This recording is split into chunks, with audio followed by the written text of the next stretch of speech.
everybody? Welcome back to another week of the Reel Down. It's your host Garrett here. Jimmy is still on Daddy Watch. I guess he's closing in on getting there soon, so we'll see how that turns out. Good luck to him on that. Hope everybody had a good weekend and a good week so far. It's been kind of the swing to winter actually getting here. It's started to move in some cold fronts in this area. We got what do we got tonight? 30 degrees. Yeah, 39 tonight, down to 31, 30 in the morning. So up north, we got some snow. My wife's family up in Michigan had the first snow of the year. So winter's coming. The the winter time is definitely coming. So if you hadn't gotten your fishing in here, it's time to do it for the end of the year for a lot of people. But I know you guys up north are probably going to start hanging it up soon, unfortunately. But come down south, we'll welcome you to come fish with us while we got open water. Um, Speaking of down south, this week we got coverage of the Lake Fork event, the native. Let me get this right. The No Limit Big Bass Power Hour by Native Watercraft on Lake Fork. They had that this past weekend. It looked like a little tougher event from the past native events that they had, but they had a pretty good show out. I mean, they had 124 anglers, and in first place we got Mr. Larry Hill, which we have on with us tonight. Larry, how are you doing? I'm doing great. Awesome. Congrats on your win at Lake Fork. It looked like it was pretty tough, and you made it happen, man. Yeah, it was. I would suspect that the No Limits crew probably thought they would have a bigger day out of Lake Fork than they did. Yeah, no doubt. Um, I mean, most of the time you see some pretty good numbers put up, I numbers actually, and I actually size. went back and looked just out of curiosity after the Fork event was over, just to see kind of where it ranked, because at the time it felt like a big number.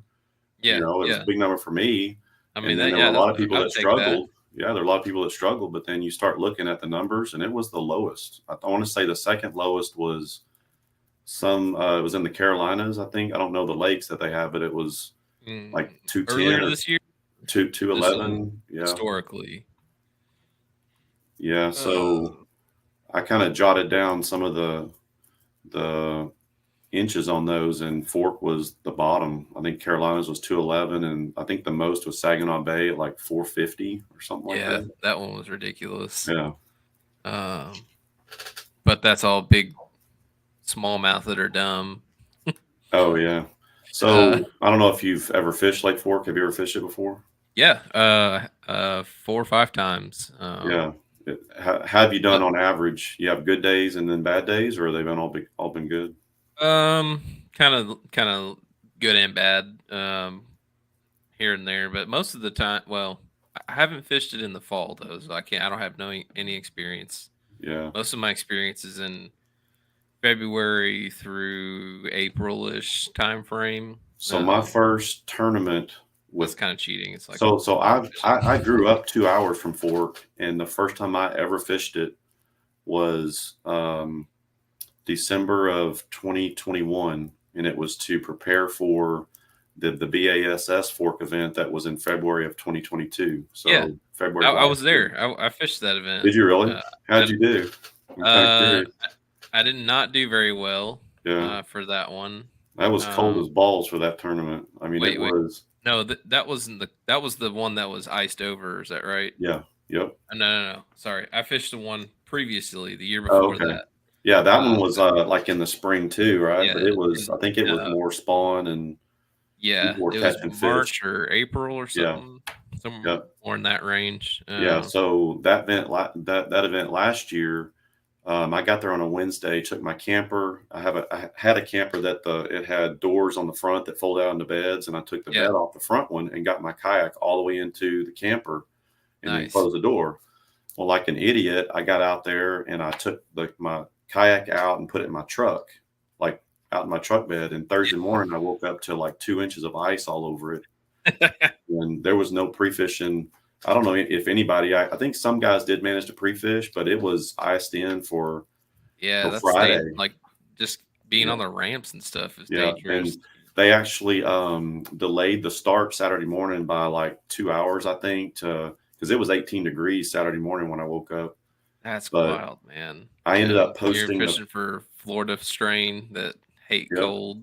Well, you say that, and I thought that, but so Yep, that first there were some morning, good limits still put up in that. I had 39-degree water temp, and I caught the first fish of the tournament. I was the first to post a fish, and it was a 23-inch fish.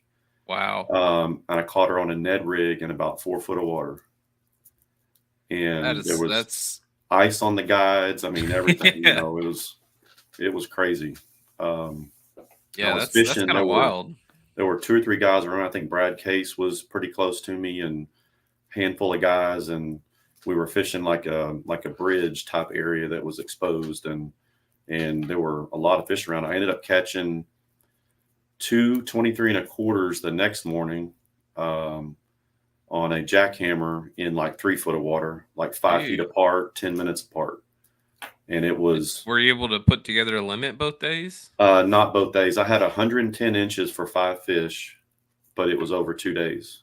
Oh, wow. So I had a 110-inch 5 fish limit, but it was the spread. I caught 2 the first day, I think, and 3 the second day. But Still, I that was mean, my first check I'd that's ever a cut. It was I monster think I got 5 fish 19th. limit. Like if Yeah. you're fishing like some of the tournaments we have out here sometimes are like your best 5 fish over 2 days kind of deal. Oh, really? Um, it like some of the state championships and stuff do that. Um, Yeah, that was my first experience with Garrett Morgan. I don't know if you're familiar with Garrett Morgan, but he's yeah. So actually, Garrett, if you're listening, we were gonna have him on a show tonight, but he's busy traveling to a KBT event. I think is what he said. oh yeah. Um, Yeah, I think I um, saw that one.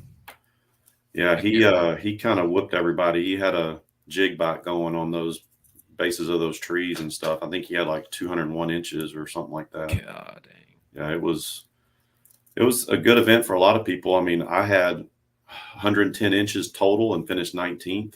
If that gives you any indication of how Wow. quickly it dropped after the top five. Yeah. But yeah, that was my first national event Wow. that I ever fished. I don't get to fish a lot of them. I have to wait on those Texas swings, and Mhm. so That's I kind of fished. how Yeah, I am most of the time for yeah, Tennessee stuff. I have to basically can only fish the stuff that comes to Tennessee. yeah. Every now and then I'll get to splurge and go do like a week. Usually I'll try to go to do one in Texas. I just like fishing in Texas and there Florida are the two. But I want to try to make one up north this year. Is my goal for I next keep season. saying I'm going to do the Susky one of the tournaments because I have a brother that moved up to Pennsylvania like 4 or 5 years ago, and I keep thinking. I think he lives 2 hours from the area that most of those tournaments fish on that Yeah, body of water. So I keep thinking I'm going to make it up there one day a and have a long place to haul. stay. And yeah, So it's a long we drive were to talking fish. earlier, but you're from like just north of Dallas. I actually grew up in Irving, so kind of midway between Dallas and Fort Worth. Okay. Um, so I live in North Fort Worth now. So all the tournaments on the east side of the Metroplex are a little tougher to get to. I still do them. A lot of those Yeah. good lakes, those good grassy lakes in East Texas are 3 to 4 hours from me. So, you start to find them That's two a hours. long day trip, but Yeah. it's doable. It's definitely worth it though. Once you get there and you can find those fish in that grass, that's one of my favorite ways to fish. But like if we Yeah. go west, we got PK, which Possum Kingdom's put on a show the last couple of Oh big yeah. events there, and it's probably hour and a half west of me, so it's pretty accessible. I mean, That's there's not a bad. lot of good lakes in North Texas. I'm kind I of was gonna new say to the it's tournament plentiful scene. uh fishing in that region Yeah, for largemouth. Well, I mean other stuff in general, but you were saying something about redfish up there. yeah. There's probably my favorite lake on earth is Lake Fairfield, and it's about an hour south of Dallas. It was a power plant lake years ago. It the body of water and the land around it was actually owned by Texas Parks and Wildlife. So it was a state park Yeah. and a really cool lake, small enough that you could get around most of it in a day. And, had a lot of reeds and cattails and a lot of good, healthy grass and some really big fish. I think my personal best for the longest time came from there. It was a 23-inch that I caught, but that fish was probably 9 pounds or so. I A didn't weigh her. balloon. But Jeez. it was a summertime, it was a September fish, caught her on a jackhammer ripping through grass, and she was fat as fat could be. Probably the fattest bass I've ever caught in September, even. So Feeding up for the winter or something. I don't I know. don't know what. It's just some of those Just fish eating are good just all year healthy. round. Yeah. Yeah. Yeah. But so that used to be a power plant lake, and it actually had red drum in it, so you could go catch redfish in it. I think there were 3 bodies of water in the state of Texas at that time that you could actually catch a redfish in. I've only That's caught just one crazy to redfish me. in my entire life, and it was at a lake called, I think it was Trading House Creek in Waco, just outside of Waco.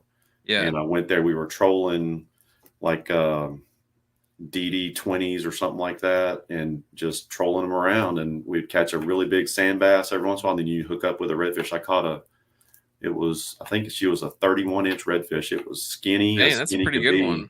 But that's the only redfish I've caught, and it was in a lake in Texas, not on the coast or anything. That's something. I'd be. I don't know how I'd feel if I was out there trying to catch largemouth and ended up. I Yeah, mean, I'd expect it if I were like on the Sabine or whatever, or somewhere around Houston doing yeah. that kind of stuff. Or Brackish water, you got yeah, largemouth and saltwater fish. but Yeah, yeah, if I'm like 100 miles from the coast or yeah. 200 miles or whatever, and I run into a Yeah. redfish, I'd be like, "What the hell is going on Yep, here?" that was actually I met my wife thought I was crazy at the time. I met a bunch of strangers from the internet on a Texas fishing forum back in those days is Hey, what I kind of lived on. hey, And that's how it's done. they planned a big redfish fishing trip. So I met a total stranger at like 5 in the morning at a Whataburger just south of Fort Worth and got in his truck and he took us redfish fishing and I'll be dang, we Is caught that some basically too. what we're doing with all these tournaments? Just Dude, meeting strangers on the internet? yeah, exactly. Yeah. But yeah, that's a cool experience. That's cool. How long you been fishing for and like fishing out of kayaks and all that? So as you can tell by the gray hair, I'm an old guy. I'm Yeah. 53. Hey, you're still young, man. You I got plenty mentioned of I have time. a 5-year-old. I've got a 42-year-old, a 39-year-old, and a 5-year-old. So They're all over the place. they are. That's Yeah. I don't recommend it. It's harder to get up in the middle of the night when you're old like me, but I'm um, fighting it. I'm struggling with it, and I'm 29, and I'm struggling with. He's trying to learn how to. My little one, he's 3 months old, and he's trying to learn how to laugh right now. And he decides that he wants to do that at from oh 12 yeah, a.m. to yep, 3:30 a.m. or whatever. I'm like, yep. can you do this in the So middle of the day, man? You got all day to do this. I got to go to work in a couple hours. probably the biggest problem I'm facing right now is going to be my time because he has really taken a liking to fishing and he's a natural. Unfortunately That's for me, awesome. it's really cool, but it's a little unfortunate because it's going to cut into Yeah. my time, right? But I've Hey. taken him fishing. We spent a lot of time just learning to cast and getting the Yeah. cast right. And I got him a little bitty, like ultralight type, closed faced reel. And all I give him is a wacky Senko and just let him go to town. And he just sits I over bet there he and whoops casts. you on it too. And I've taken him fishing 5 times. He's caught fish all 5 times on his own. The last time we went, I had to help him because he had something. He kept screaming, "It's pulling me in! It's pulling me in!" I looked Yeah. over and he was hooked up, and I went over there and helped him, and it was a legit. It's probably a 22-inch fish and Holy probably crap. about 6 pounds. Yeah, Dude, so that's awesome. he's So are you guys on like kayaks together no, this was or just on bait the fishing a bank? pond. Yep, Yeah, yeah. yep. Dang, that's awesome He though. keeps saying he That's wants a even better. kayak. Every time we go to the kayak store, he says he wants one. I'm like, you'll get one eventually, just Yeah. not yet. I think Jackson used to make one that was like a mini Yeah, it was made for kayak. like 8 foot or something like that. Yeah, Little it was bitty made. thing. I think they targeted from like 5 to 10 years old, somewhere in that Hmm. range. Yeah, Um, yeah, but but I mean, I basically grew up hunting and fishing. You know, Yeah. my dad hunted and fished a lot. We were I pond think that's hoppers almost and mandatory if you live in oh yeah, Texas. yeah. I mean, Yeah. we were pond hoppers, and I grew up urban fishing and all the places around the metroplex and stuff like that. But I was a bank fisherman. You know, all I ever threw was a spinnerbait and some torpedoes, some topwater buzzbait, stuff like that. Yeah. Did that for probably 45 years of my life, I think. And Um, those get the job done. I mean, yeah, to this day, they still get the you job know, done. and then we But all reach that point where you're looking out and you're thinking, man, what it'd be like to be out there somewhere and not be stuck on the bank. So yeah, I got my first kayak. It was a Jackson Cuda 12. I got that in it's like April of 2019. Man, it was I'm nice to be out surprised it there. took you that long though to make that jump. I Like, know, I've wondered that myself. Like, when I yeah, finally got into it, I thought, "What have I been missing?" Because, you know, you hear stories and you listen to enough of these podcasts yeah, you know, you hear these stories about guys that have been kayak tournament fishing for 10 or 12 years or 15 years and, yeah, for you know, sure. back in the days of cameras and SD cards and I standing in think some of line the to like original yeah, live events happened in Texas. mhm. Like some of the first ones. I don't know exact date, but like a decade to 15 years ago, somewhere in that range. And you know, sadly, I missed all that. I would have enjoyed all that. So my first tournament, not to get too far ahead, but my first tournament was after COVID in Hmm. 2021, and so it was a true like roadrunner event. You know, it was a small lake though. You only had two ramps to choose from on that lake, Yeah. but everything was virtual. There was no in-person meetings. You know, Yeah. That no was in you said that was during COVID, like when there's no just after it. check-ins. And, Yep, just yeah. after it. Yep. Huh. So but yeah, I got that first kayak in 2019, and it took me all of 6 months to realize I wanted a pedal drive. Yeah. So, That especially if you see other people in it, yep, is an easy conclusion to make. yep. So I dabbled with some feel-free kayaks and realized that that was a little too slow for my liking. It was fun, but you know they're stable, but they're slow. Yeah. So I got my first Old Town was a PDL. I think it was a 120 maybe or a 134 or something like that. Um, and it was a little faster than the feel free. It was really Yeah. stable. I liked being able to stand and fish. And Still, that's a good boat. yeah, I mean, I mostly got to crappie fish and get out to some, you know, brush piles and spots that I knew I wanted to fish for crappie. And, you know, I would fish for bass, but I wasn't a big lake person. I grew up fishing ponds. So I didn't know what I was doing on a big lake. Yeah. That was a learning curve in and of itself. But yeah, I mean, I had that PDL probably for maybe a year or so, and then decided to go a little faster. I wanted to get into tournament fishing. Into Mhm. 2021, I was like, okay, I want to do some tournaments. Started talking to some guys that kind of knew about them and educated me a little bit on it. So I got a Big Water 132, got it all set up. It's a little faster. Is that what Uh, you're still in today? it is. Yep. Nice. Yep. Um, Yeah.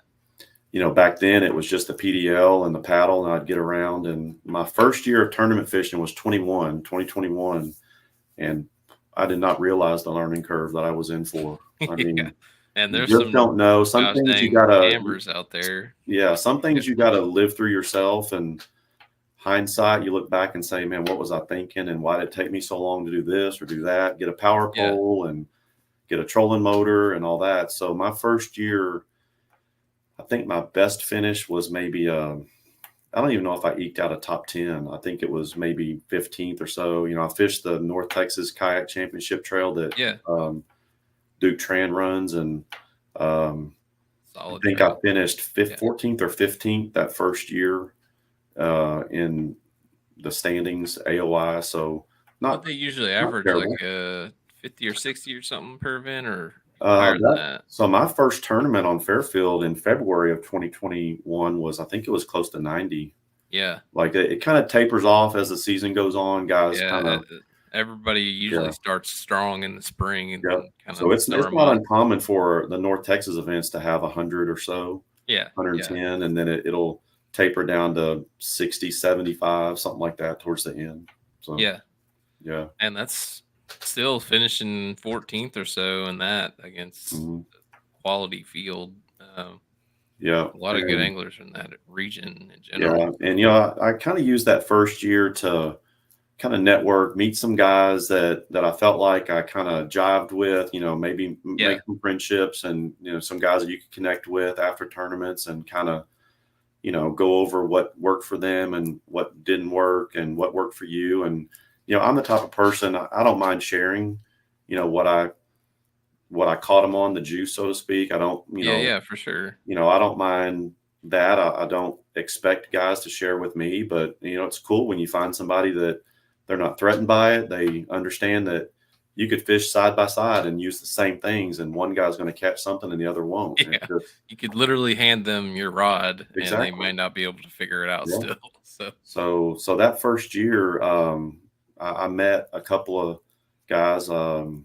Eric Simeon was the first one that I really connected with, and you know, he actually won a tournament on Lake Bridgeport, and we got to talking after the tournament, and I just couldn't believe that the guy that won the tournament was sitting here talking to me, and so we kind of yeah, exchanged information and kept in touch, and ever since then we kind of pump each other up, and if one's fishing a tournament, the other's not, you know, you kind of reach out and say, man, you're kicking ass, way to go, keep calling, that kind of thing. And even yeah, during tournaments, if we see each other, you know, he's been a really good source of intel for me and just knowing how to handle yourself on the water, how to prepare.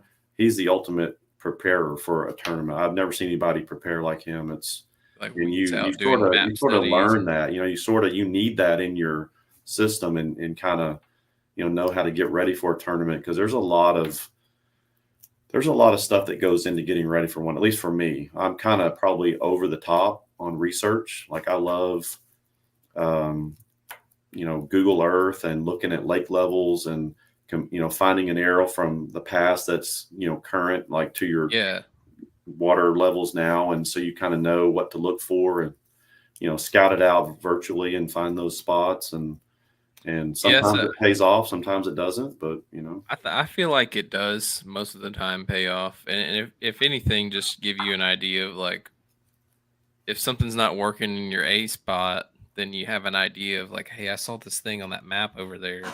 yeah, Maybe I should go check that out. But then you can also, like you're saying, you might burn yourself going to try to cover water and go check out too many spots. yeah, you know, Uh, it's almost bad if you have too much of a plan sometimes, but yeah, you know, especially when it doesn't work out. But I've I been kind trying of, to find like the balance of having a well thought out plan, but not overburdening myself with too mhm, many options. I guess because I'll get spun out if I got too many options.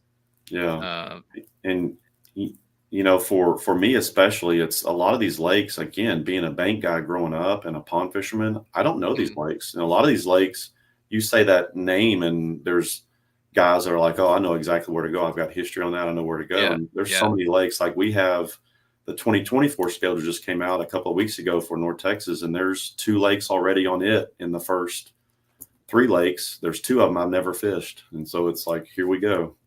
I yeah. got to Better build start now and history, start and your yep, research on it. exactly. Um, Um, yeah, so I spent that first year kind of just learning the ropes and working out the kinks in my kayak setup and knowing what I like where and having yeah, access to things and it almost being kind of I part feel of like it almost takes 6 to 8 months in your yeah, kayak to kind of get hmm, a feel for where you want to put stuff and what's most yeah, functional for you, I guess. yeah. And so we move into 2022, and that was the year of the trolling motor for me. I got an XI3 on the front. Yeah, And that made all the difference in the world for me. I had to start trailering it. It's a little heavier yeah, setup for no me. I'm doubt. getting older. You know, I got a trailer in 2022, got a trolling motor in 2022, and that's when it really opened up. Even though it's a bow mount, I still use it more or less to get around, just to Yeah, help me. I can pedal that big water, you know, right at 4.2, something like that. With the trolling yeah, that's motor pretty good. together, yeah, with the trolling Yeah. motor together, I get close to 5. Oh wow.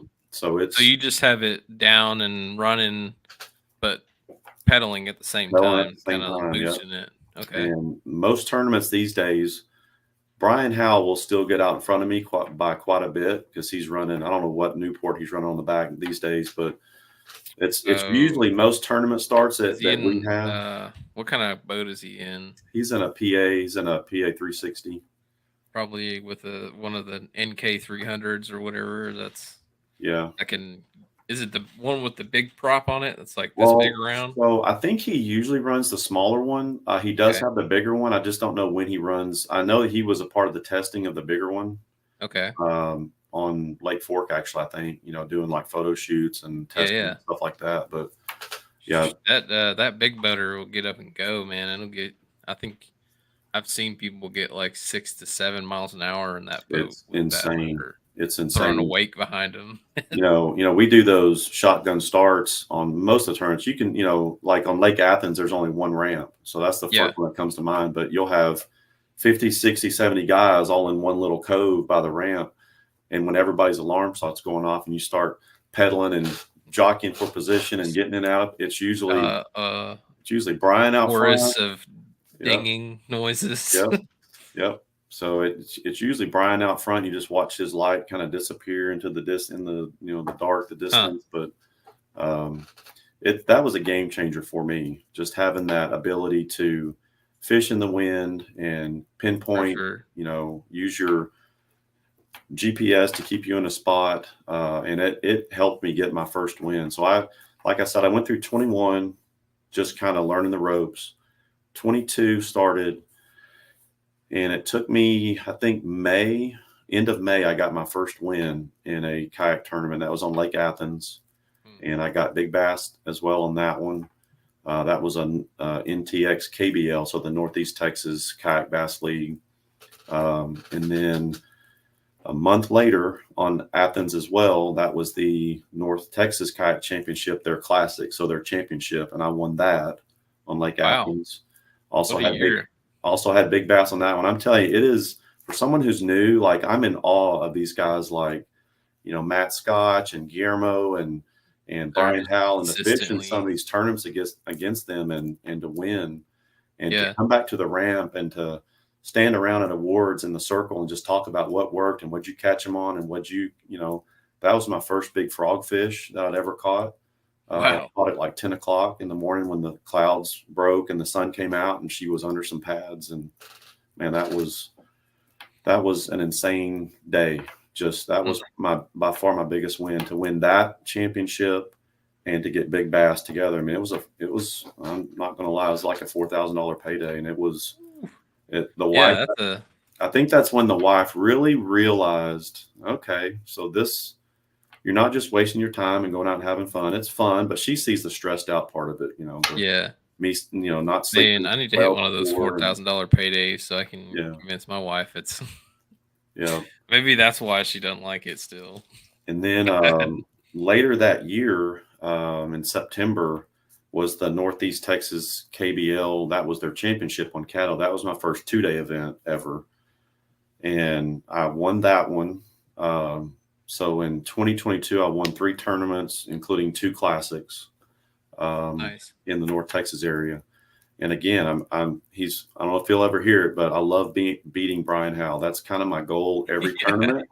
Is I love to gig him and I rib him a little bit, but I mean, I'm always rooting for the guy if he's fishing a tournament that I'm not in, and hell, sometimes I root for him when I'm fishing against him. But Yeah. um, I actually saw him on the lake on day one that day on Caddo, and I don't remember what my number was on day one. It was like 92 inches or something. I was in the lead, and I saw him at around noon or so because I'd had a really good flurry that morning and caught all my Yeah. fish in the morning. And I was starting to look for fish in the midday, and I saw him, and we kind of sidled up to each other and talked. And he said he only had 2 fish. He was having a horrible day, and so I was like, well, that cove back there, I can't seem to catch him. There's a lot of activity, a lot of bait and whatnot.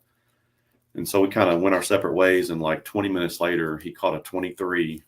Oh And god. I'm not saying I pointed him where to catch a 23, but Brian being Brian, You he found one.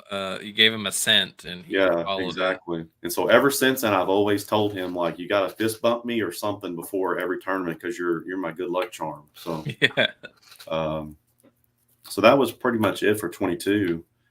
And then we move into 2023, and it was a little, I wouldn't say rougher. You know, you have that, you had a really good year and you're thinking, man, it's going to start off gangbusters. But it took me a little while. I actually won a tournament in March on Lake of the Pines. Hmm. That was a Northeast Texas KBL tournament. I had never fished Lake of the Pines. It was the first time I'd ever been on it. Again, did a lot of virtual scouting, found some Yeah. grass on the north end, it looked like, was hoping it was there. Kind of asked a few people if they're, hey, are you seeing grass? And they were seeing grass. And so I won that tournament. I think it was middle of March, and caught all my fish real shallow in grass, like 3 to 5 foot of water. Had big fish on that one as well. She was a 22, I think. Wow. Caught her on a red mini max, that red Dang. craw mini max. I But can get 22 right now. yeah, so that was March, and then had an okay season in North Texas for the NTX KC. I think I finished seventh in points. Um, the Classic was in Athens, which should have been a lake that I did really well on since I had won 2 tournaments there last year, Yeah. but I didn't do very good. I think I finished like 15th, or kind of middle teens or something like Happens, that. man. So And but you said you finished, what did you say, ninth out of how many anglers total, like uh, AOI wise today? seventh, yeah, I got seventh. Seventh? Seventh in AOI out of, I want to say there's 100 plus, but when you come down to it, there's 50 that are invited to the Classic. So Yeah. I kind of view it as like 14th or seventh or whatever place you're in of like the top 50. Yeah. There's Yeah. a lot of guys that Those only are the ones fish that are two mostly or three like going to be tournaments. consistently Yeah. fishing like Yeah. the Because I think trail, for I that guess. trail, it takes 3 tournaments to qualify for the Classic. So, Yeah. you have a lot of guys that just fish one or two, and Yeah. they realize that they're just not into it as much as the rest of us. And, Or I mean, some people just kind of roam and fish like an event here, an event there, kind of go all yeah. over the place and don't really like dedicate themselves to one trail. Yeah. But Um, that, so the event on Pines early this year, I won that one, and AOI for it, I was pacing like to win the AOI, and then they had an issue, something with the trail happened, and they ended up kind of going belly up. So oh wow, I think if they fished 6 events, I think after 3 or 4 events, I was first, so they pretty much gave me the AOI. So the guy was like, "Hey, you earned it. And, you get what comes with it. Here's the trophy, and here's hell yeah, the I'll take you it. know here's the cash." And yeah, so I call it an AOI with an asterisk. So I mean, it is what it is. Hey, I mean, nobody else has that, I guess. Exactly. It's still the trophy. So Yeah. yeah, so Um. that was pretty much 2023 in a nutshell. The season kind of winds down, and August here is when we kind of phase things out, and Yeah. um, Start all your championships and yeah. that kind of stuff. At the end of the year stuff. Yeah, and so, man, when I saw this Lake Fork, when like earlier in the year, when I saw the no limit schedule, and I saw Lake Fork was the last stop in October 28th, I'm like, I am in. Yeah. I circled it, and whatever I do, I'm not going to miss this one. And the wife was out of town. I had to arrange for my mom to keep the kiddo, and took him on a Oh man. Friday. Didn't get to pre-fish. Just was going to drive out there morning of and see how I did. And the lake looks totally different this year than it did last year. Last year it was 6 foot low. They Yeah. had drawn it down to That's work one on the of the things I dam. wanted to ask you when I had asked you on was um about the lake levels and how, because I haven't really talked to a whole lot of people since the water levels come back up. Hmm. I've heard some stuff and watched a couple like fishing report videos and stuff, but So I've uh, never, again, seeing Fork for the first time in my life, December of 21, it was already drawn down 4 feet, I think, and they were yeah, drawing it more. By tournament time, by that February of 2022, it was down 6 foot. And I had never experienced Fork with grass or pads or wow, any kind of green vegetation. the It old was standing wintertime, timber and stuff. it was cold, and it was drawn down. And so my only experience with Fork is rock and bridges and all those trees. And I'm horrible at fishing trees. I Yeah. just can't figure it Those out, are kinda tough to figure out. Mhm. Uh, But this year going into this one, the lake is back up. I want to say the week before tournament, it was like 2.75 feet low. So it was okay.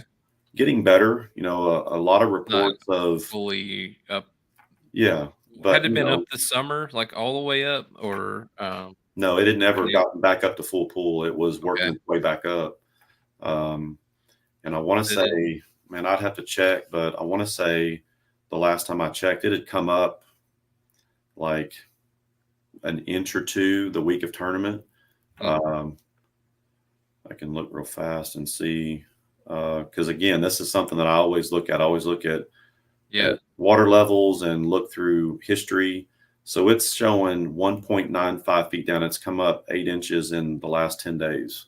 Wow. So Have you guys had a lot of well, a lot, obviously, during the event, there was a lot of rain. lot of rain. Uh, Yeah, it rained the week before the event. It started raining at Fort probably on Tuesday of yeah. tournament week, and we, being in North Texas and North Fort Worth, we'd been getting rain, 2 or 3 days before that. So I'm always watching the 10-day forecast, and I was So is showing the 50% chance of rain on Saturday of tournament, but it ended up being closer to 80 once I got there, and 100 all it day? was 100% being in it. Yeah. But yeah, so when I did my research for it, I asked around, and all the reports that you can find online, there was good hydrilla and coontail and some pads here and there, and so So with the some of water that level. vegetation that used to be there is starting to come back Oh now. yeah. Oh, Hmm. awesome. Yeah, but there's reports that they're finding some salvinia, and I don't know what the water hyacinth is the one that they dread the most. Yeah, the invasive Yeah. one, they try So to they basically have to kill the whole cove or whatever to keep yeah. that stuff to Yeah, so die. there's reports that they're going to start spraying again because of the water hyacinth. Yeah. 'Cause that's the one that they really don't want to get at, because it'll, like you said, it'll take over an entire cove. Yeah, and Be it'll like just get worse the 3 foot more the tall, and you can't fish through it and that kind of thing. So, yeah.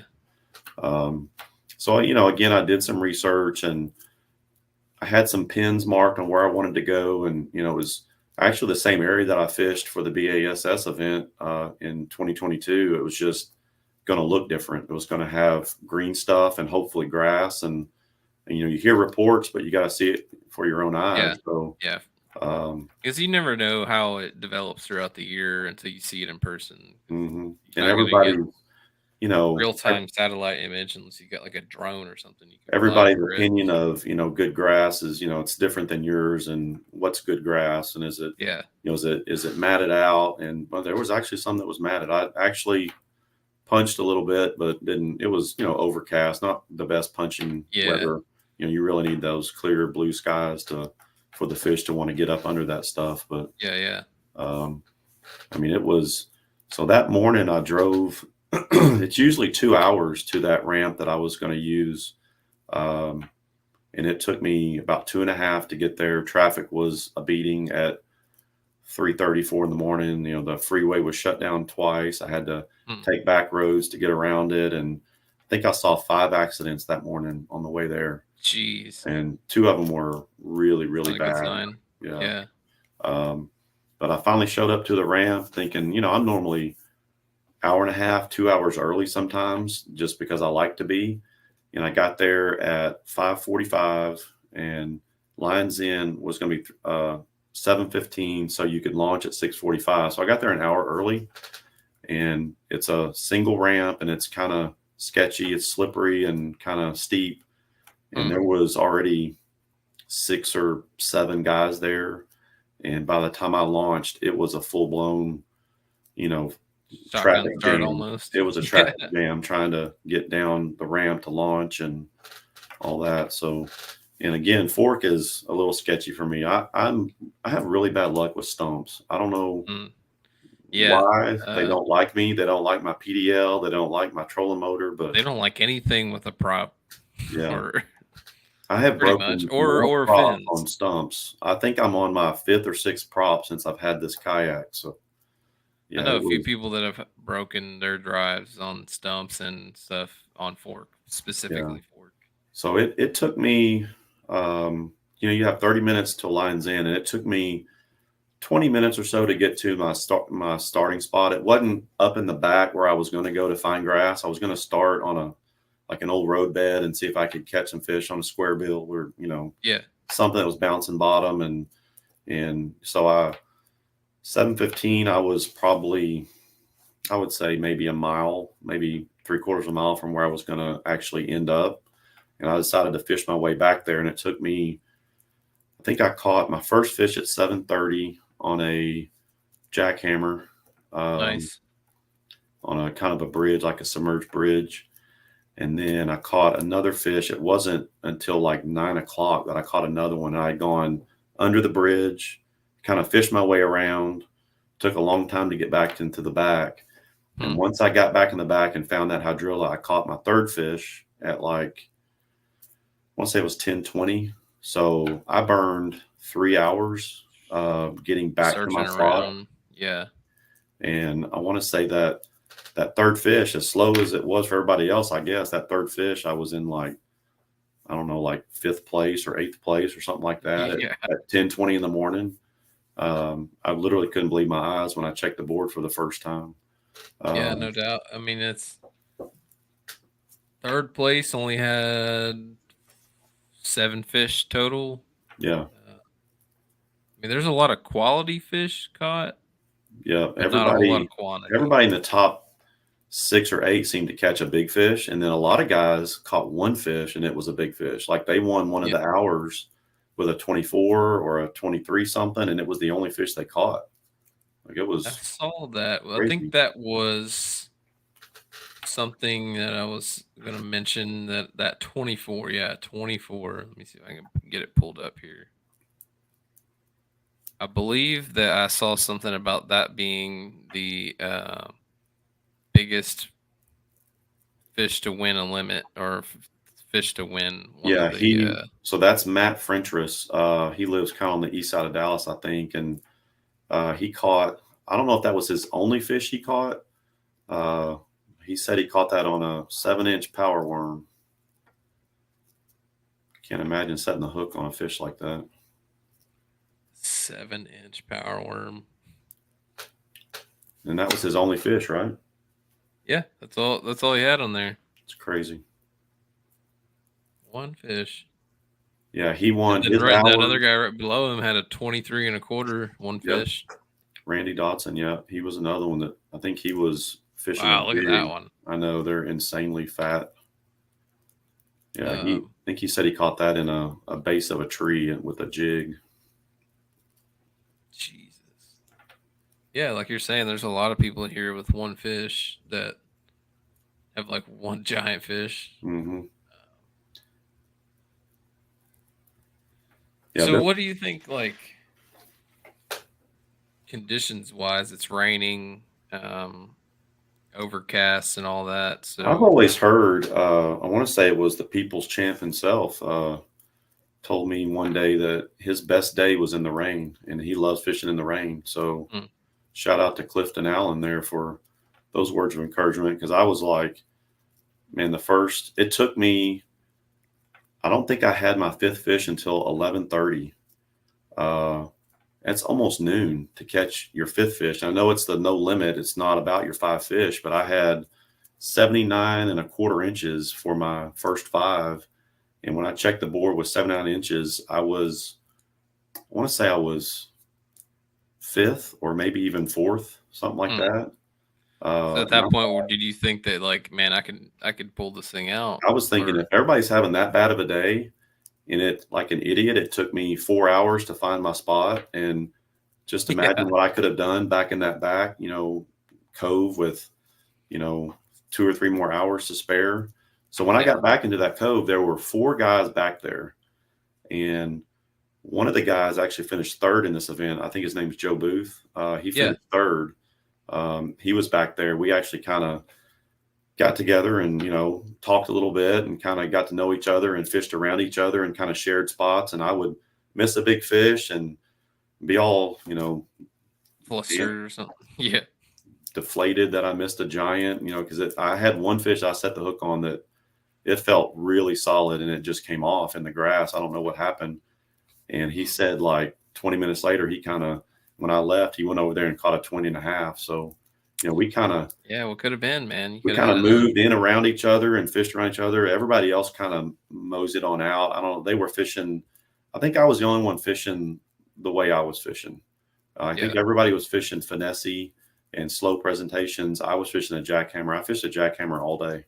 That's just, I locked it in my hands, and that's the way I like to fish grass. And Yeah, I mean, there's a lot of money that's won on a jackhammer, mhm, so uh, I caught, especially out there.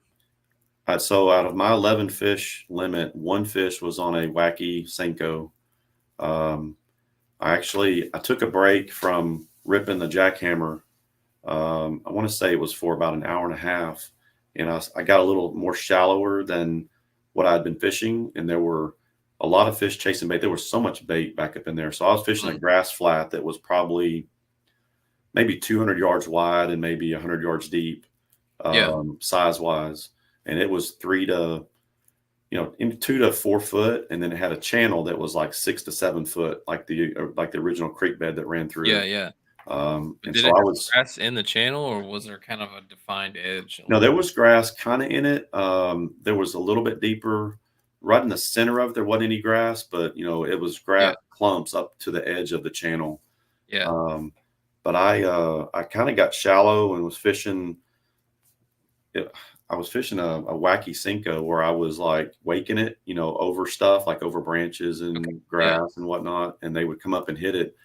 And I caught probably 8 or so fish that were 8 inches or less.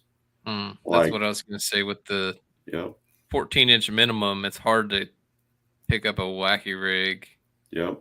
on these events. And I caught one fish. I don't remember which one. I think it was a 15 and a quarter or something. So I did catch one decent one uh, on it. But like I said, I wasted an hour or so kind of in the middle of the day. It's hard when it's raining.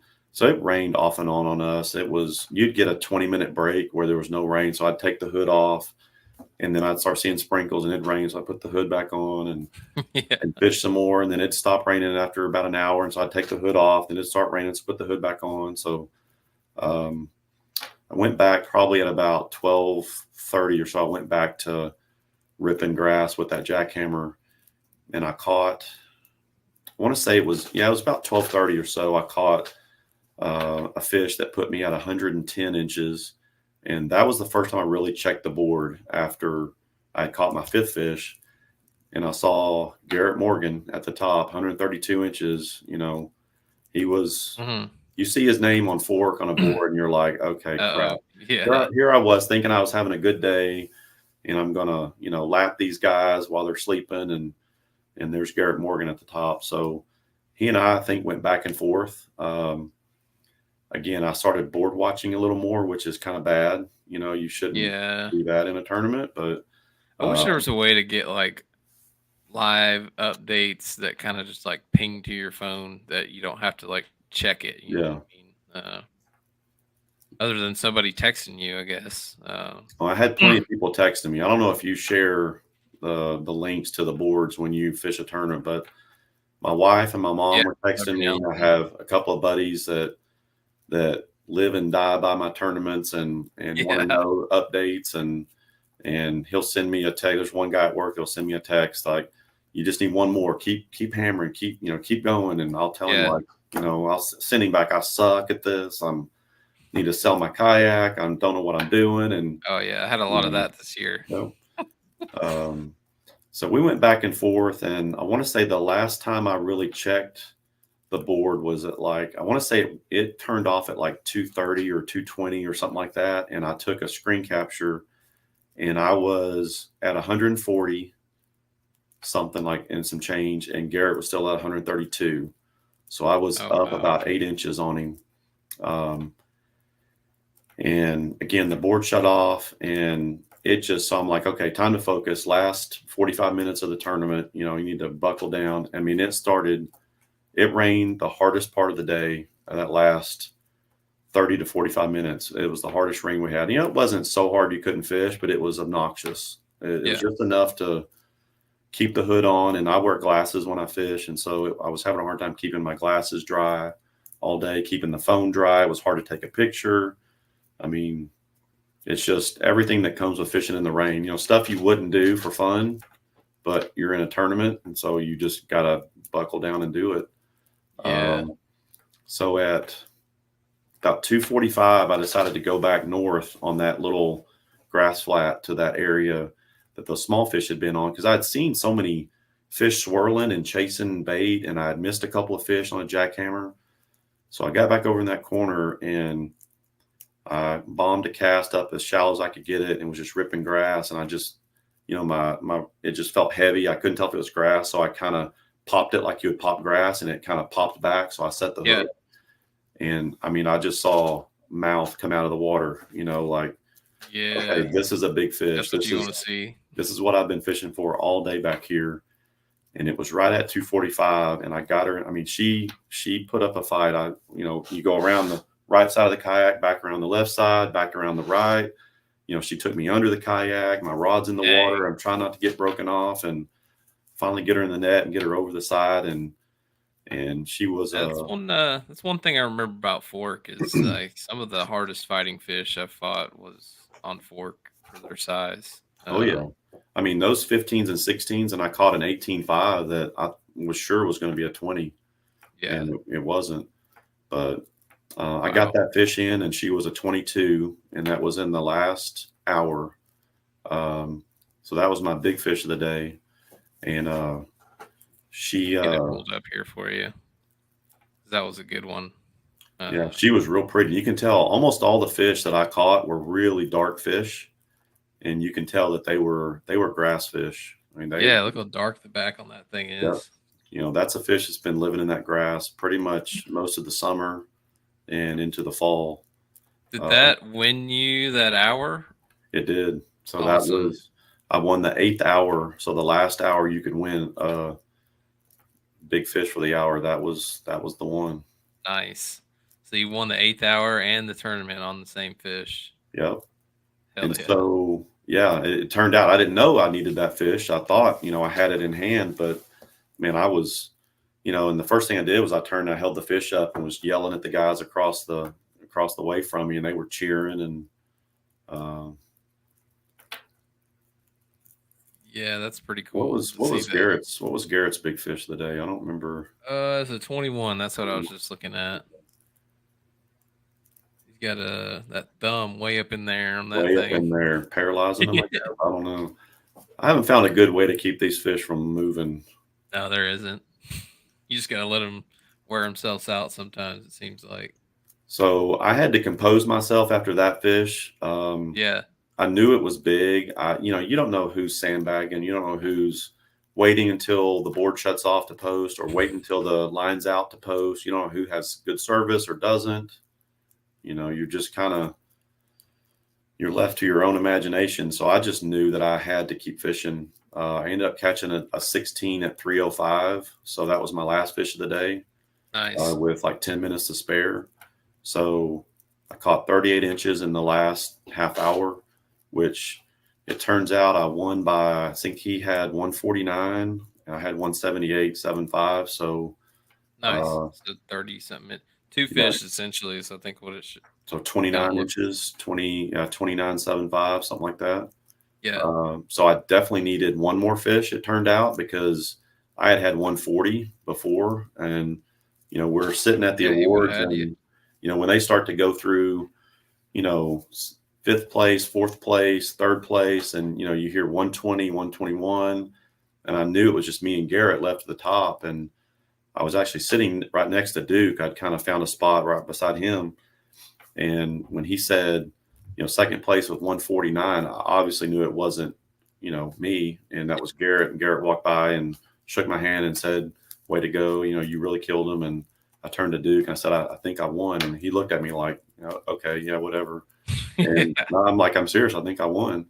And so when he said, you know, 178.75, obviously I knew that was my number. So that was It's a cool feeling. that was a really cool feeling, because, you know, it's probably the biggest tournament, I would say the biggest tournament win that I've had, you know, winning a North Texas Kayak Championship Classic is a big one. You know, money wise, it was more than this one, like Yeah. actual cash money. But man, I won a native Propel 10. I won $1,000 for that 8th hour. Oh, yeah, I Uh, forgot you want a kayak for that. yeah, There's a kayak for your kid right there, that yeah, Propel 10, yeah. so Uh-huh. I don't think he's ready for that one yet. yeah. I'm not even going to let him know that I won a kayak. You know, Yeah, yeah, 'cause don't you better hide that one he'll for say a that's while. mine. Yeah, you won one for me. Save But it for, like, when he's just big enough for it, and then that'll be his birthday present, uh-huh. something like that. Yeah, just Right. keep it in storage until then. Yeah. But Like, yeah, "Yeah, it was, yeah, this is brand new, I just bought it."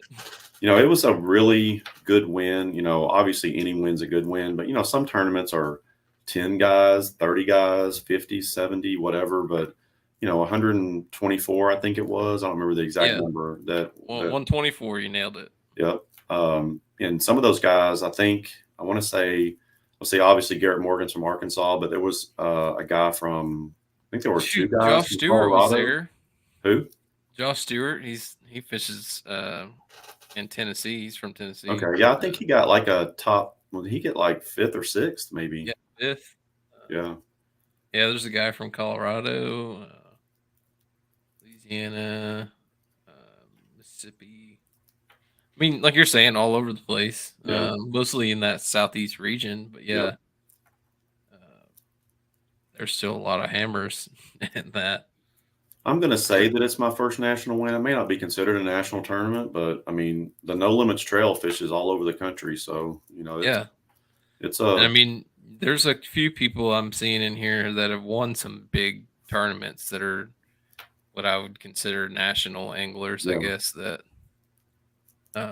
fish all over the place. Yeah, I mean, it looks like it was pretty rough. So, I mean, you had 124 anglers and 214 fish caught. Yeah. So Yeah. that's That's some pretty low numbers when you think about it for fork. yeah, that's like So 1.8 fish per person or something yeah, like that. so just a little backstory on the on Fork in recent days or weeks. The weekend before that tournament was the Berkeley Big Bass. It was put on by Bass Champs, which is a North Texas trail, Oh, and I want to say the numbers I saw was 1,100 anglers on Fork the weekend before, and it's either 2 or 3 days, Jesus Christ! and it is 1,100 anglers, 400 to 500 boats. Um, I mean, just hammering. And there's actually been two bigger tournaments. There was a Sealy Big Bass that was, I don't know, a month and a half ago, and again, it had roughly same numbers, 500 boats, something like that. So Fort Hmm, gets hammered in the fall, like the early fall, going into that fall transition. yeah. Um, it gets hammered by a lot of boats. So, Well, not only that, it's been getting hammered all summer and all spring. yep, Like you're fishing fish that have literally been beating the head all year, hmm, like at the end of the season, essentially. I yeah. mean, out there still fishing all winter, but not as heavy as it is And, typically. Like, Fork, if you talk to enough people, Fork it's a, it's a make or break type of lake or whatever you want to call it. It's either feast or famine. I mean, yeah, you either have a really good day there and you think I'm going to come back again and catch them just like it, and you'll have a blank. It's not an easy lake to catch fish on sometimes, and it doesn't make sense because it's a destination lake. I mean, it's world renowned. I mean, you would think that it's always good, but I want to say Brian was saying in his pre-fishing that he didn't do very good. He said he caught nothing but unders. Like mm, it's a 14-inch minimum. He said he caught nothing but unders. So yeah. it's That's the other thing about it too. Is I mean, we're not seeing all the unders that were caught in this. There's probably 1,000 fish yeah, under 14 or whatever that were caught. yeah. Um, I Most don't of know our if that minimum would for even North count. Texas tournaments is 12. I think that's Yeah, about the average for most tournaments in general is 12. yeah. I've seen it one here and there that had like an 8-inch minimum or 10-inch minimum, but yeah, like you're Yeah, saying, for the most part, it's always a 12-inch minimum. yeah. I mean, there was a point in the middle of the day where I thought they're going to think I'm cheating because I had so many 15 and a quarters. I want to say I had 4 15 and a quarters. Yeah, four at 15 Yeah. and a quarters. Yeah, it's like I would put a fish on the board, and I'm like, "Are you freaking kidding me?" Like another 15 and a quarter, and I'm like, "Doesn't matter. It's no limits. I'm still going to keep going." But I think my smallest was 14 and a quarter, and then I had lots in the 15 range. I had a couple of 16, 16 and a quarter, and then one 18 and a half, and then that 22 kind of rounded it out. So I'm looking at your 15 and a quarters and see if they look different yeah, enough. they're all slightly different, I think. Yeah. So far that's what it looks like. Yeah. They all got some kind of different color hue to them. Yeah. Uh, Yeah, but I will say this: I am looking forward to next year. The next time, he said he's coming back to Texas. We'll see. He said it may not be Fork, but he'll see. So I'm gonna have to make it a point to find a couple of these to fish next year because it's a really cool way to yeah. handle a tournament. It's a really cool platform to, Cool to format, and fish as many as you can catch. And it's not really like stressful, I guess. It's kind of more fun than some of the other. I mean, it can be still stressful, no, but yeah, no, you're exactly right. I mean, that's how I actually told several people that before this tournament that it's not a trail that I fish. There's no stress involved. It's just catch as yeah. many as you can, as long as they're over 14. It's a numbers game. You have the chance of catching a big fish or a fish of a lifetime Yeah. on a place like Fork, and you know, And I the entry fee's not like ridiculously high. I mean, it's still a no, good not at all. amount, but it's not huge. And hindsight, if I would have been back in that back, another 2 or 3 hours earlier, I think I could have easily top 200. I mean, I was at 179 with Wow. those fish. I mean, I was catching 15, Then you 16 really would have made all around. everybody Yeah. feel bad coming in with 200 something inches and everybody's struggling to get to even Hmm. 100. Yeah. Wow, that's pretty cool though. That's pretty special. Yeah. It was a really rewarding day. Anytime you drive home from a tournament and you win, you're not as tired when you drive home, and you can't wait to post something, a tease Yeah, on Facebook or something to kind of get people riled up, and the wife's ecstatic and friends are happy for you, and it's just a really good feeling to win a tournament. yeah, for It's sure. anytime you get a top three or a podium or whatever you want to call it, it's you've had a good day. But Yeah, winning one just it makes you want to do it again soon. it's the drug, man. It's you get that dopamine release or whatever from winning, and you're Mhm. hooked.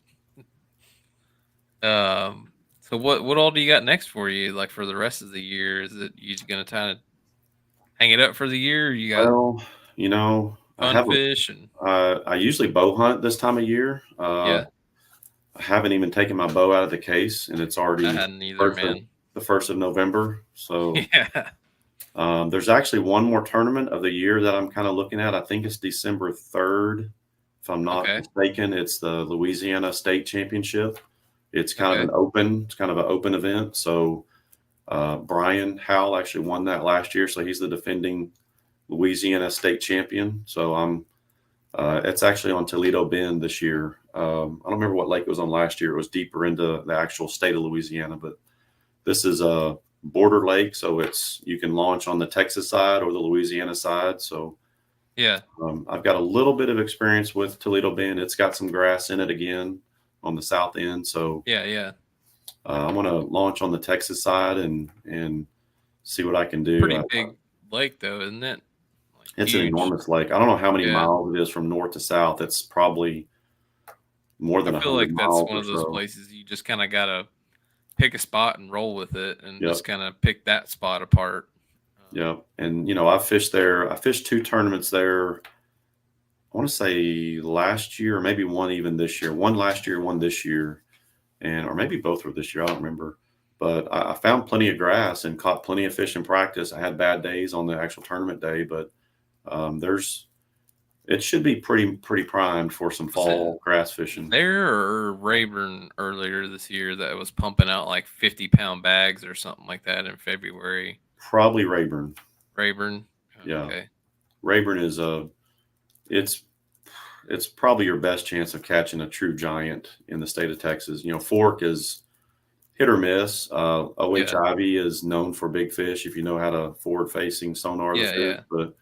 but um, I Rayburn don't know can be what really tournament it good. was. I can't remember exactly, but I remember earlier this year reading about like some guys throwing up 50 pounds or something like that on uh, one of those two lakes, Rayburn or Toledo. But I want to say one of them was Toledo and it was like 40-pound bag or something like that. And then the next one was Rayburn with like a 50-pound bag or Yeah, something. I don't recall. I know that Toledo Bend was where Ben Milliken got his first win. Yeah, yeah. He won on Toledo Bend catching some absolute monsters. He was Congrats to him on his Elite Series exactly. qualification. That's pretty That's going cool. to be one to watch next year. Yeah, no, he's He's gonna. he's a little different. He doesn't dress like the rest. He doesn't act like the rest, and he's No, fun he's to kind of watch. always got a chip on his shoulder. He kind of acts like, It's going to be fun if he ever gets a camera boat. If he gets a camera in his boat on a day where he does good, and the next yeah. day he's got a camera, it's going to be some entertaining stuff to watch because I I feel like love watching his ultimately it's just gonna videos. help the sport keep Mhm. growing. I mean, it's introducing a whole nother.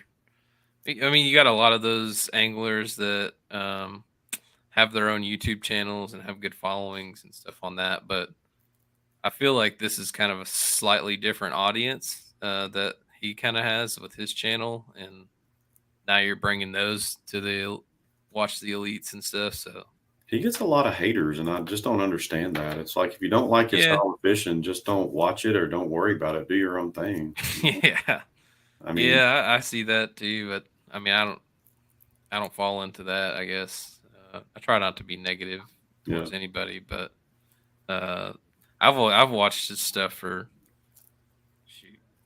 He used to live in Nebraska, and I watched all his stuff when he lived there. Um, I don't know, when was that, like 7 or 8 years ago or something like that. yeah. Uh, and watched him in his whole transition to this now fishing for the elites. It's kind of crazy to see that whole story Hmm. and giving up his career and all that just to go all in on fishing. So He makes me want to get some forward facing action going on my kayak. I just haven't yeah, he bit the makes it bullet look yet. so easy sometimes. I'm a shallow water grass and whatnot Yeah, kind of fishing guy. I don't really enjoy offshore fishing. I don't know how to do it. I just can't seem to grasp it. I go to a lake like Possum Kingdom, and it's pretty much all offshore. I mean, there's a shallow bite yeah, there, but it's all rock. There's no grass. It's points and ledge fishing and that sort of thing. And I'm just not very good at it. But I know guys that have those forward facing setups and they go out there and they just kill it. Christine Fisher will go out there and one of yeah. her I've had she mine got her for biggest tournament bag ever there, her biggest fish in a tournament ever on yeah. PK. I've had my active target for 2 years now, and I've probably caught 5 fish using it. Really? Oh wow. I suck with it, man. I've tried. I think I haven't really forced myself enough to use it because I kind of get irritated with it, and then I either waste too much time with it, or I'll be like, "Screw this," and I'll turn it off and go fish shallow somewhere and Yeah, go do just go all. run and do your thing and Yeah, just go do my thing, or just I get fed up with it and I'll leave it at the house. So I don't know. I've been debating just selling it because I'm just like, I'm wasting my time trying to figure this out. But well, I've got a mentor. I like to call him a mentor. Everybody needs a mentor, right? His yeah, name is Dan Wynn, and he is going to talk me into getting live scope at some point. He's going yeah, to succeed in talking me into it because he makes it look fun and makes it look easy. And maybe one day I'll just turn it over to him and give him money and say, "Here, set me up and just show me how it's get done. it get it dialed in. Give me some training sessions." And there's times I wish I had it. There's times I know I could probably use it Yeah, when those fish aren't shallow or when it's yeah. There's you know definitely you're some situations, and I guess another thing that I've been tossing up back and forth. You were talking earlier about having the XI3 and how that's made a huge difference in your fishing. yeah That's something I've been going back and forth on. because I feel like using that in combination with active target fishing offshore would be a lot more effective than or what I'm trying to do now using my PA. I've got the 360, so I'm like Yeah. constantly trying to adjust to keep on a spot. Yeah, Um, it's almost like an art form having to keep it yeah, stable and keep a fish on the screen and, the yeah, wind's not blowing you around and yeah. So I feel like I'd just be less frustrated. I think what happens is I get frustrated trying to do that, and then I'm just like, I feel like I'm wasting so much time adjusting that I'm not actually fishing. So yeah, I think that'd make a big difference if I added that motor, but just another thing to put on my boat and it it more. it gets ridiculous fast Yeah, when you start adding up everything you put on a kayak from the front to the back. It's I'm kind of embarrassed sometimes when people ask me, "Hey, how much you got yeah. in that?" Like I was like, "Well, the Yeah, I try to kayak's avoid it as much. 2,800 and the trolling motor is 1,200. The battery is 1,000 and the power pole is 500." And their eyes are like, "What the?" What? Like, Yeah, what yeah. are you talking about? And then you hear the Uh, whole like, "You should have just got a boat." Like, well, yep. yeah, probably. It's not quite the same, Yeah, but yeah. yeah. I kind of have gone towards the notion like somebody asked me what I spent on my kayak setup, and I'm like, look, I have mine set up for a very specific thing for like hardcore tournament fishing, essentially. Mhm. I'm not gonna recommend that everybody go out and buy this kind of setup. I like it and I enjoy it, but yeah, it's a hefty price tag on this kind of setup. I think I've fun fished maybe 5 times in the last 2 years. Like, it Yeah, just seems like I'm either practicing for a tournament or fishing a tournament or getting ready for the next one. That's every once in a while, I'll say, "No electronics." I'll just pick someplace, a small lake, and just go, you know, leave the trolling motor at home, just pedal out and then paddle around some grass and just fish for fun. yeah. That's I kind of feel like I have my best days on the water when I go do that. When I just let myself loose, basically, and kind of go have fun Mhm. for a minute. My goal for 2024 is stress-free tournament fishing. That's my goal. It Like, doesn't exist. no stress on the water, no worrying about where you finish or how Yeah, many you catch or what you catch, and you I know, think that the more you expose yourself to it, the more that you get less stressed about it, unless you've got like responsibilities that are tied to it, like if you've got sponsors and mhm, stuff, or paycheck to that you're depending travel on. expenses. You're across the country, and Yeah, you're going to then drive that's when across it the starts country for getting another one, and a lot more stressful when you're that's your livelihood and you're depending on it. But yeah, if you're in a position where you don't have to do that, then it's a lot more fun, I feel well, everybody I fish with and everybody I'm friends with says you just stress out too much. Don't stress so much. I'm like, like. Yeah. easier said than done, but I'll try. I will try. Yeah. Well, that's cool, man. You got any sponsors or any family you want to thank for your year, your season, and this event? I guess. So, sponsor wise, not true sponsors. I have a short list. Someone asked me today. Matter of fact, like, if you had sponsors, who would you want them to be? So my short list would, I use all TFO rods, so I'm all Yeah. Simple Fork Yeah. Outfitters for my rods. Make some good Um, stuff. I use a lot of Z-Man stuff. I use razor shads on the back of all my jackhammers and baby goats on the back of all my um, mini maxes. So I mean, Yeah. Z-Man would be a Catch a big lot of one. fish on the mini max. I have not thrown it a whole lot. It's kind of my secret weapon. It won the Oh Caddo wow. Championship for me. Huh. 'Cause, you get in that fall period and, you Yeah. kinda Yeah. scale That's back and, exactly what I bought it for. Was for the fall. my big fish and my Lake of the Pines win earlier this year came on a mini max. Hmm. And you It got it paired with a baby goat. Is that what you baby said? yeah. I like to do the Yeah. baby goat kinda vertical, Vertically. not Yeah. flat. I like to do it vertical. Okay. Its size is perfect on it, and it gives a little more float because those if you've never fished a mini max, I don't know if you have or not, I've got one tied on, but I have not had it in the They water yet. they fish heavier than they're rated. So the quarter Oh, ounce will fish like a half, or will fish like a 3/8. The 3/8 fishes like a half, and the half fishes like a 5/8. three They quarter just or something. because they're Yeah. smaller and they're a Oh, little more compact and a smaller hook and a smaller blade. yeah. It They sinks faster. it sinks faster. It's got a tighter wobble, kind of Yeah. like a not like a lipless, but kind of like a frit side or something that just Okay. has a Yeah. real Yeah. tight. You can feel the vibration, but it's not the crazy big, wide stuff. Yeah. Yeah. Um, but that was my first experience with one was Caddo last year, Hmm. and it kind of blew my mind the number of fish I caught. I only had one, and I had one that was too heavy feeling, but I just kept reeling it faster, and Yeah. I was catching fish as quick as I could cast it. But Huh.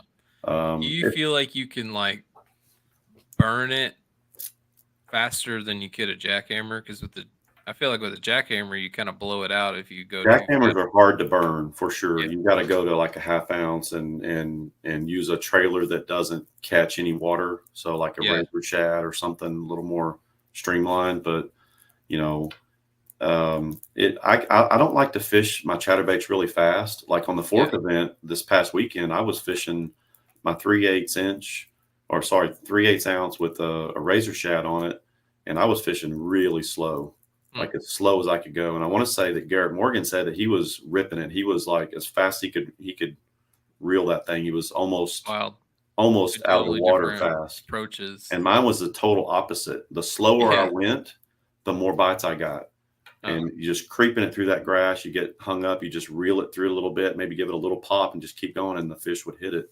Hmm. Um, Mini maxes, I've noticed they don't get hung up as bad in the grass as well. That's another I guess benefit the to hook's them. smaller and all that. It's Smaller less hook, it tends to profile to come get through the hung grass up. better.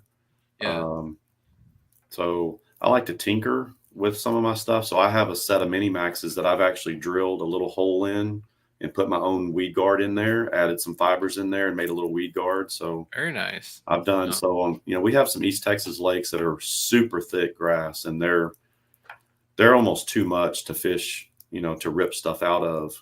yeah. So I found if I You only put got like two options. You can frog it or punch it. That's what you exactly. can do. So I've gotten to where I've got two or three mini maxes that I've added my own fiber weed guard to that I really like to use those in real heavy grass because number Huh. one, they doesn't hang up as much to begin with, but you put a little bit of weed guard on there, and it's not a stiff one. It's just enough Yeah. to help it come through the grass.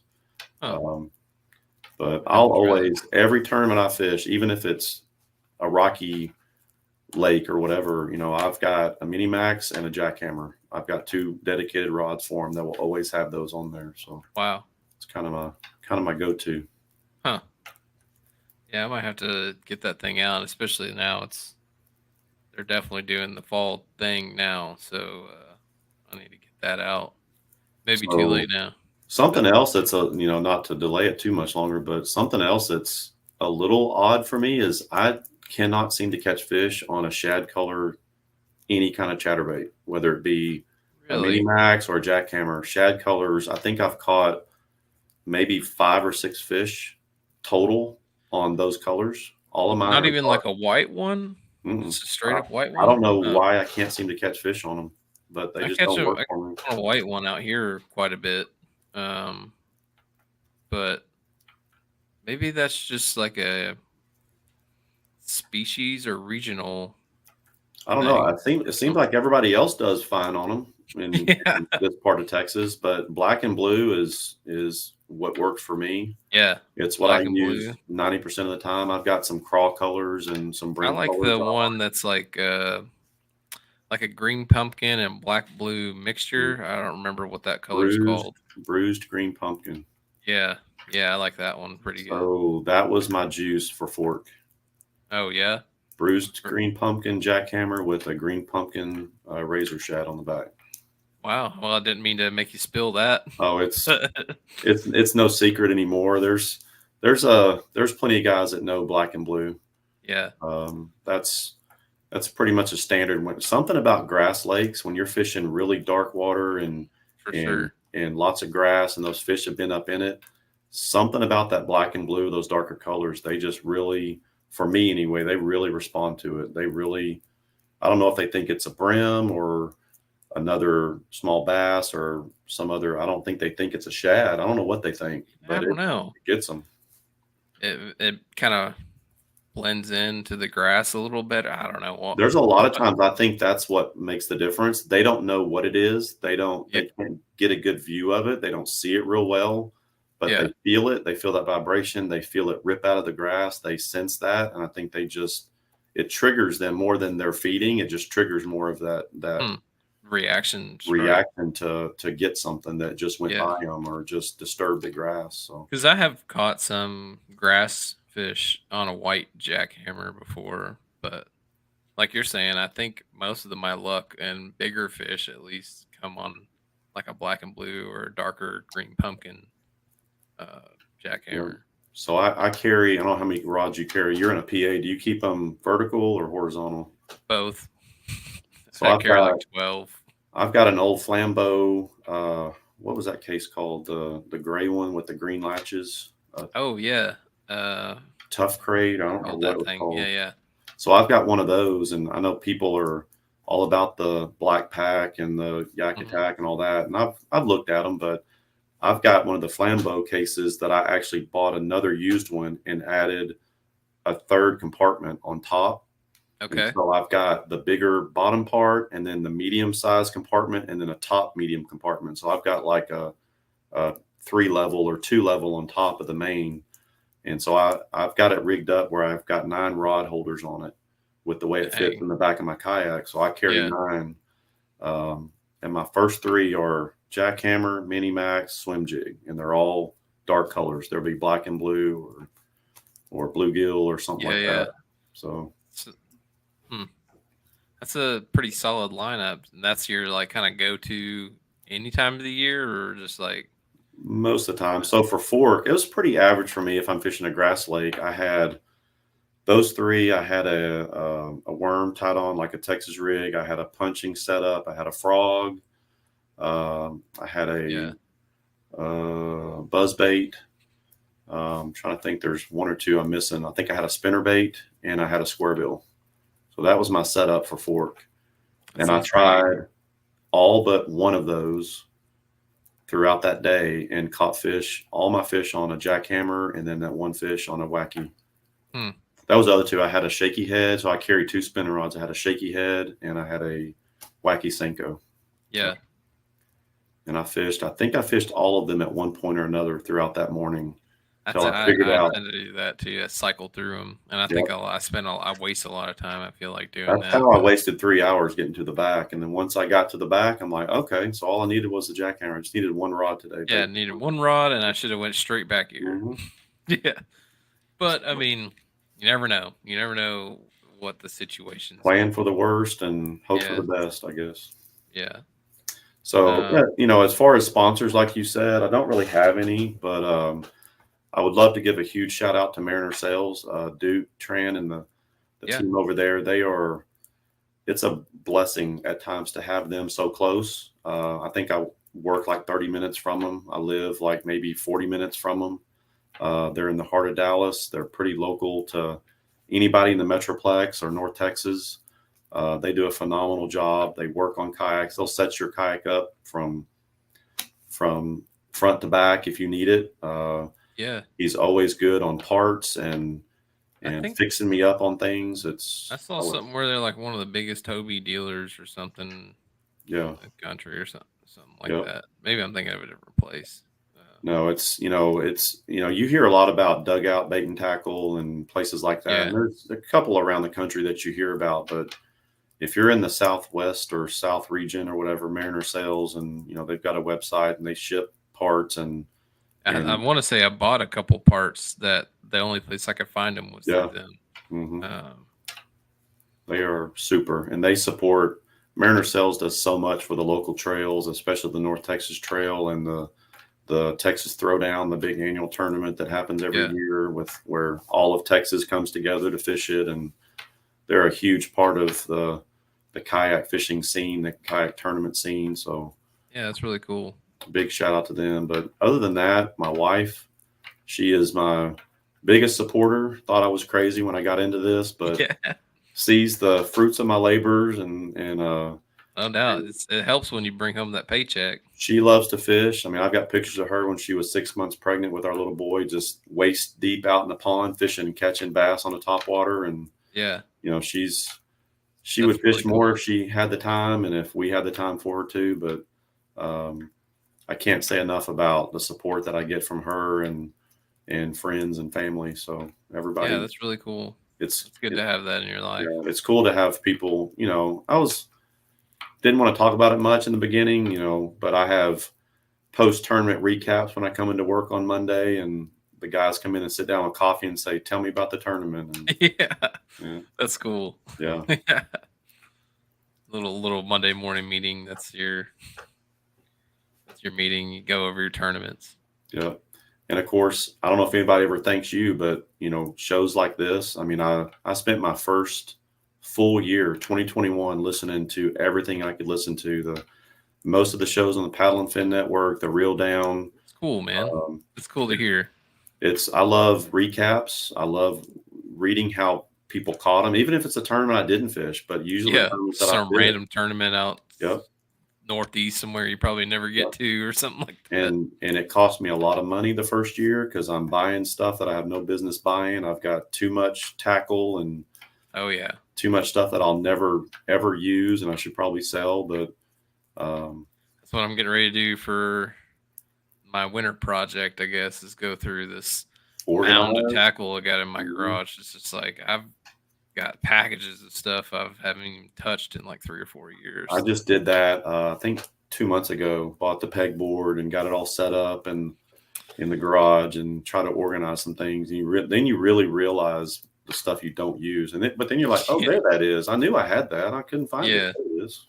I went from the peg. I've had the pegboards. I got like Tupperware things and the Rubbermaid things or whatever, and going back and forth between those, and then I just ended up throwing it, like getting lazy basically, and throwing it on my like table that I have in there, and it's literally like I gotta take a picture of it, but it's like a mound that's like a couple Yep. feet tall of just shit that I didn't feel like putting up, or I was like in a rush to put it up at some point. So I'm the same way, but I guarantee if I was looking for something specific, I know exactly where it's at. I know which pile it's under, and yeah, it's kind of like a filing system. But yeah, I you try to be as gotta. organized as I can. But after a full year of fishing, it's just a mess. And Oh yeah, that's what the off season's for, is to I piece it feel all like back half of my together. time is just spent trying to reorganize and clean up Mhm. and all that.